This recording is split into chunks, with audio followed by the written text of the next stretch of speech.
প্রবীর মিত্র মৃত্যুর পর আলোচনা হচ্ছে তিনি হিন্দু নাকি মুসলিম ছিলেন, তাকে দাফন করা হবে নাকি চিতায় পোড়া হবে, সবকিছু জানিয়ে দেওয়া হবে এই ভিডিওতে।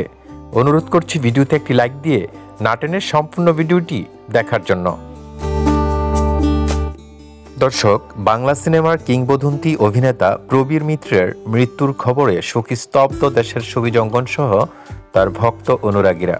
রোববার 5 জানুয়ারি রাত 10:15টার দিকে রাজধানীর একটি বেসরকারি হাসপাতালে চিকিৎসাধীন অবস্থায় তার মৃত্যু হয়। এরপর অভিনেতার পরিবারের পক্ষ থেকে জানাজা ও দাফন নিয়ে বিস্তারিত জানানো হয়েছে। বলে রাখা ভালো, ইসলাম ধর্ম গ্রহণ করেছিলেন প্রবীর মিত্র, তাই দাফন নিয়ে কী সিদ্ধান্ত হবে তা নিয়ে ছিল অনেকের প্রশ্ন। সে বিষয়ে আগেই খোলাসা করেছিলেন অভিনেতা মিশা সওদাগর। তিনি জানিয়েছেন, প্রবীর মিত্র ভাই মুসলমানই ছিলেন, ধর্মমতে তার জানাজা হবে এবং দাফন হবে। দাফন নিয়ে অভিনেতার ছেলে মিটুন মিত্র রোববার রাতে জানান, রাতে গোসল শেষে ফ্রিজার গাড়িতে প্রবীর মিত্রের লাশ ধানমন্ডির বাসায় রাখা হবে। সোমবার বাদ জোহর অ্যাপ্রিসিতে প্রথম জানাজা হবে। এরপর মরদেহ নিয়ে যাওয়া হবে চ্যানেল আইতে। সেখানে দ্বিতীয় জানাজা শেষে আজিমপুর কবরস্থানে দাফন করা হবে। জানা গেছে, বেশ কিছু শারীরিক জটিলতা নিয়ে 13 দিন ধরে হাসপাতালে ভর্তি ছিলেন। শরীরে অক্সিজেন স্বল্পতা সহ বেশ কিছু অসুস্থতায় গত 22 ডিসেম্বর তাকে রাজধানীর একটি বেসরকারি হাসপাতালে ভর্তি করা হয়।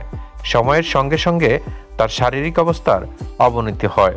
প্রসঙ্গত, 1969 সালে প্রয়াত এইচ আকবরের জলছবি দিয়ে চলচ্চিত্র জগতে প্রবেশ প্রবীর মিত্রের। 1982 সালে তিনি বড় ভালো লোক ছিল চলচ্চিত্রের জন্য শ্রেষ্ঠ পার্শ্ব চরিত্রে অভিনেতা বিভাগে জাতীয় চলচ্চিত্র পুরস্কার লাভ করেন। 2018 সালে আজীবন সম্মাননা বিভাগে তাকে জাতীয় চলচ্চিত্র পুরস্কার প্রদান করা হয়। এদিকে ইসলাম ধর্ম গ্রহণ করার পর প্রবীর মিত্রের নাম পরিবর্তন করে রাখা হয়েছিল হাসান ইমাম, কিন্তু সে নামে পরিচিত পাননি তিনি। আমৃত্য প্রবীর মিত্র হিসেবেই সবার কাছে পরিচিত এই অভিনেতা। প্রবীর মিত্রের পরিবারের সদস্যরাই জানিয়েছেন এই তথ্য। এক সাক্ষাৎকারে প্রবীর মিত্র নিজেই ইসলাম ধর্ম গ্রহণ করেছিলেন বলে জানিয়েছিলেন।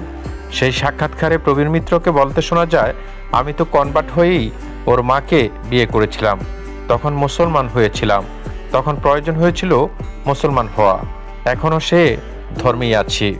দর্শক, এ বিষয় নিয়ে যদি আপনাদের কোনো মন্তব্য থেকে থাকে অবশ্যই কমেন্ট করে জানাবেন।